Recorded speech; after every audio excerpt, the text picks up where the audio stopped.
मी बोललो आज की आम्हाला एक दोन जागा तर सोडा, तर ते म्हणाले की थोडं वरती आपण मग बोला आणि रिपब्लिकन पक्षाने आमच्यासोबत राहिलं पाहिजे. त्यांना सत्तेमध्ये सहभाग देण्याची आमची भूमिका आहे. त्यामुळं वरून आपण प्रयत्न केला तर एक दोन जागा देण्याच्या संबंधामध्ये अवश्य विचार करू, पण त्यासाठी सेंट्रलनी निर्णय घेतला पाहिजे. जे.पी. नड्डांनी त्याचे आदेश दिले पाहिजेत असं त्यांनी सांगितलेलं आहे. त्यासाठी मी एकदा जे.पी. नड्डांना भेटणार आहे आणि त्यांच्यासोबत चर्चा करू. जर एक दोन जागा आम्हाला मिळाली तर ठीक आहे, अन्यथा सत्तेमध्ये सहभाग देण्याच्या संबंधातला निर्णय जर परत आणि झाला तर ती सत्ता लवकर मिळाली पाहिजे. कारण मागच्या निवडणुकीमध्ये 17मध्ये आश्वासन देण्यात आलं, पण त्यामध्ये 2-3 वर्ष गेली आहे.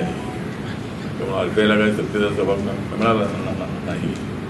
आता मिळाला तर 2 वर्षासाठी आम्हाला जर संधी मिळेल, 3-3 वर्षासाठी महामंडळ असतात तर ती चर्चा आम्ही करू. कारण आता आम्ही उमेदवार असे उभे करून काय फारशी मते मिळत नाही आहे. त्यामुळं BJP सोबत राहण्याची आमची भूमिका राहणार आहे. कारण मी NDAमध्ये RBIच्या वतीनं मंत्री आहे. नरेंद्र मोदी सरकारमध्ये दुसऱ्यांदा मला मंत्री केलेलं आहे.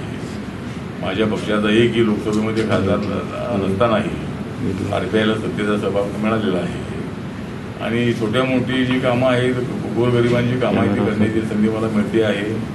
देशभरामध्ये माझा पक्ष आहे. काल मी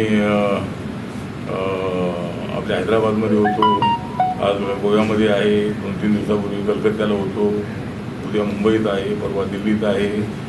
त्यामुळं माझे दौरे सातत्यानं चालू असतात आणि माझा पक्ष मजबूत करण्याचं काम आणि सरकारच्या योजना ज्या आहेत त्या लोकांना सांगण्याचा प्रयत्न मी त्या ठिकाणी करतो आहे.